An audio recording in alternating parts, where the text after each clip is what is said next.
Hollywood insight Hindi पर आज हम एक्सप्लेन करेंगे 2021 में आई American thriller movie girl in the basement. यह मूवी एक ऐसी लड़की के बारे में है जिसे उसके पिता ने 20 साल तक अपने ही घर में बने एक बंकर में रखा था और यह मूवी सच्ची घटनाओं पर आधारित है। मूवी की शुरुआत में हमें एक आदमी और औरत को दिखाया जाता है जो एक लड़की को गाड़ी में लेकर हॉस्पिटल जा रहे होते हैं। अचानक उस लड़की की सांसें बंद हो जाती हैं।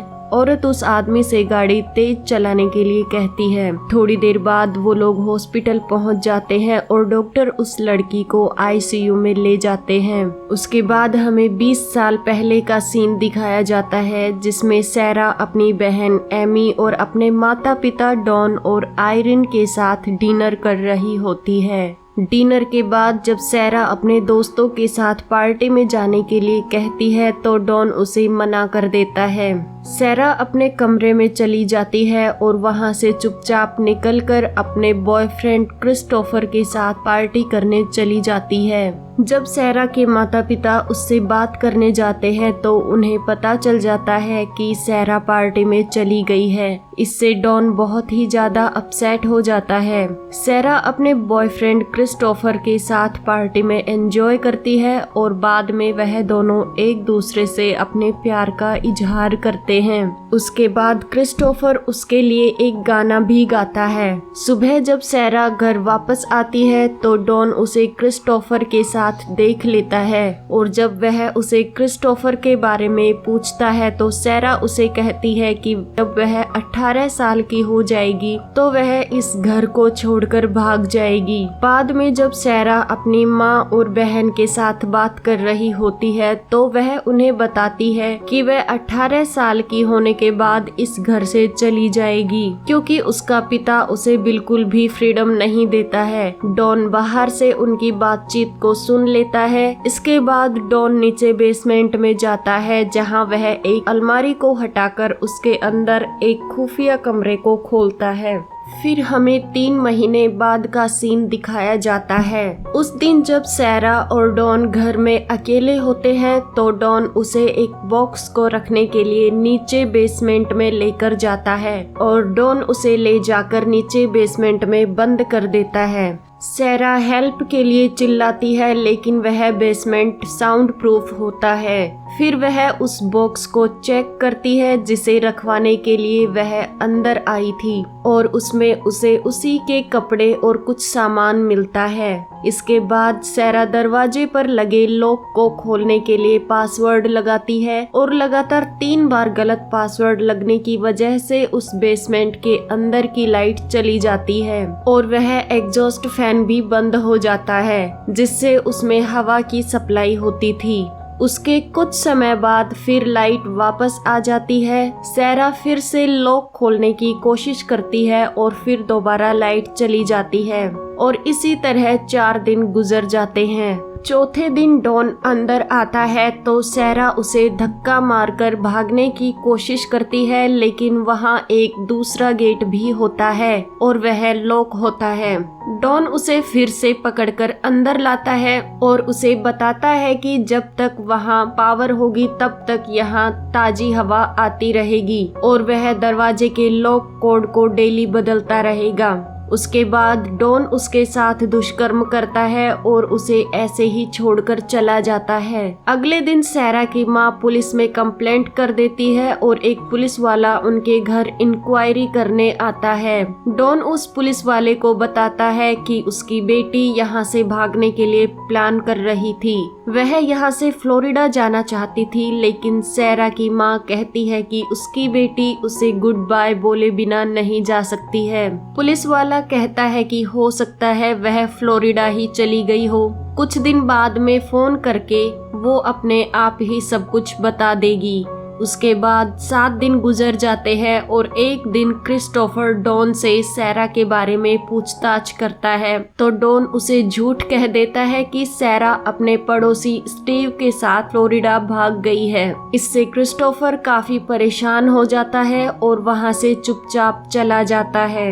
उसके बाद 21 दिन गुजर जाते हैं और इस दिन सैरा का बर्थडे होता है। डॉन उसके लिए केक लेकर आता है और उसे बताता है कि अगर वह उसके साथ अच्छे से पेश आएगी तो वह उसके लिए और भी चीजें लाता रहेगा। धीरे धीरे समय गुजरता रहता है। फिर एक दिन सैरा को एक बॉक्स का ढक्कन मिलता है और वह उससे एक हथियार बनाकर डॉन को मारने की कोशिश करती है, लेकिन डॉन उसे पकड़ लेता है, उसे पीटता है और उसके साथ दुष्कर्म करता है। उसके बाद ऐसे ही 1 साल गुजर जाता है। सैरा प्रेग्नेंट हो जाती है और वह अपने आप ही एक लड़की को जन्म देती है।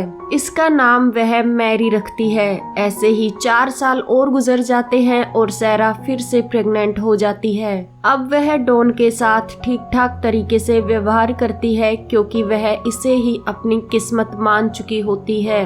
क्रिसमस पर डॉन उनके लिए एक टीवी लेकर आता है। इससे वह काफी खुश होते हैं। अब 7 साल गुजर जाते हैं और सैरा के एक लड़का भी हो जाता है जिसका नाम वह माइकल रखती है। फिर एक दिन क्रिस्टोफर एमी से मिलता है और सैरा के बारे में पूछता है।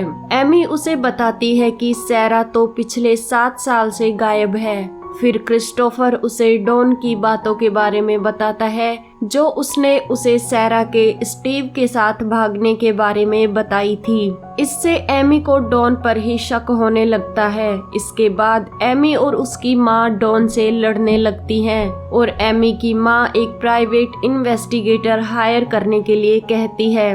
दूसरी तरफ सैरा को एक और लड़का पैदा होता है। सैरा उसका नाम थॉमस रखती है। वह डॉन से उस लड़के को बाहर ले जाने के लिए कहती है। डॉन भी इसके लिए राजी हो जाता है क्योंकि वह सोचता है कि इसके बाद एमी और उसकी माँ उस पर शक करना बंद कर देंगी। अगले दिन एमी की माँ को दरवाजे पर एक लड़का मिलता है और उसके साथ सैरा के द्वारा लिखा हुआ एक पत्र भी होता है जिसमें सैरा ने लिखा होता है कि उसकी फाइनेंशियल कंडीशन ठीक नहीं है और वह इस लड़के का पालन पोषण करने में सक्षम नहीं है, इसलिए वह उसे यहाँ छोड़कर जा रही है। उस बच्चे के साथ एक पर्ची और भी होती है जिसमें सैरा ने सारी सच्चाई लिखी होती है, लेकिन वह डॉन के हाथ लग जाती है। उसके बाद डॉन नीचे आकर सैरा के साथ जबरदस्ती करता है।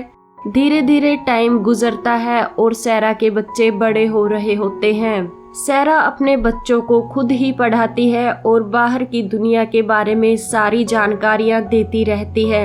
ऐसे ही 14 साल गुजर जाते हैं। अब मैरी भी बड़ी हो जाती है और सैरा फिर से प्रेग्नेंट हो जाती है। अब डॉन मैरी पर भी गंदी नजर डालता है तो सैरा उसे उससे दूर रहने के लिए कहती है। फिर एक दिन जब बरसात हो रही होती है तो अचानक बेसमेंट में पानी टपकने लगता है। सैरा उस जगह से जहां से पानी टपक रहा होता है एक होल बनाकर बाहर टॉर्च से एक इमरजेंसी सिग्नल भेजती है। एक आदमी जो उस लाइट को देख लेता है बिना छानबीन किए इस बात को डॉन को बता देता है। उसके बाद डॉन बेसमेंट में जाकर सैरा को पीटता है। मारपीट की वजह से सैरा एक मरे हुए बच्चे को जन्म देती है। डॉन उस बच्चे को बाहर ले जाकर गार्डन में दफना देता है। उसके बाद 18 साल गुजर जाते हैं। फिर एक दिन माइकल और मैरी डॉन से कहते हैं कि क्या वह बाहर जा सकते हैं। इस पर डॉन कहता है यह तुम्हारे माँ के व्यवहार पर निर्भर करता है, अगर वह चाहे तो तुम लोग बाहर जा सकते हो। डॉन के जाने के बाद मैरी और माइकल सैरा से लड़ने लगते हैं और कहते हैं कि वह दोनों उसकी वजह से यहाँ फंसे हुए हैं क्योंकि वह डॉन के साथ अच्छा व्यवहार नहीं करती है। असल में वह दोनों डॉन को ही अपना डैडी समझते हैं।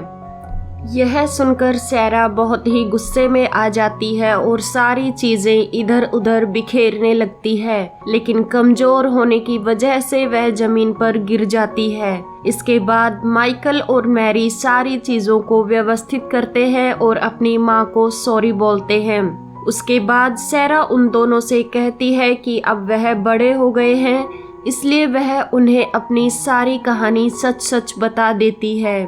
सैरा की बात सुनने के बाद मैरी को अस्थमा का दौरा पड़ने लगता है उसके बाद 19 साल गुजर जाते हैं। अब डॉन के खर्चे बहुत ही ज्यादा बढ़ चुके होते हैं, इसलिए उसे खर्चे चलाने में दिक्कत होती है। वह उन्हें कम खाना खाने के लिए कहता है। इस बात पर डॉन और सैरा के बीच बहस हो जाती है, तो माइकल डॉन से हाथापाई करने लगता है। वहां से जाने के बाद डॉन उनकी पावर कट कर देता है। अगले दिन डॉन को उसकी जॉब से निकाल दिया जाता है। इससे डॉन और आयरिन के बीच में झगड़े होने लगते हैं। फिर एक दिन डॉन सैरा और उसके बच्चों को मारने के लिए गाड़ी स्टार्ट करके उसका धुआं बेसमेंट में भेजने लगता है, लेकिन तभी अचानक थॉमस वहां आ जाता है और डॉन से कुछ बातें करने लगता है, जिसके बाद डॉन अपना इरादा बदल देता है। उसके बाद 20 साल गुजर जाते हैं और एक दिन मैरी की तबीयत बहुत ज्यादा खराब हो जाती है। सैरा डॉन से विनती करती है कि प्लीज वह उसे हॉस्पिटल ले जाए। पहले तो डॉन मना कर देता है, लेकिन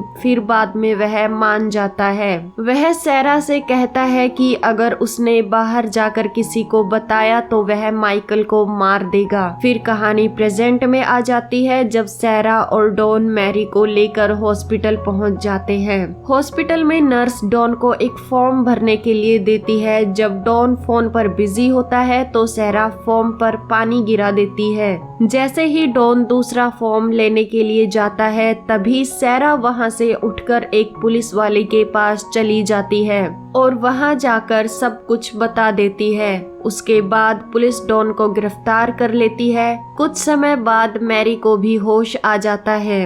दूसरी तरफ पुलिस माइकल को भी बेसमेंट से बाहर निकाल देती है।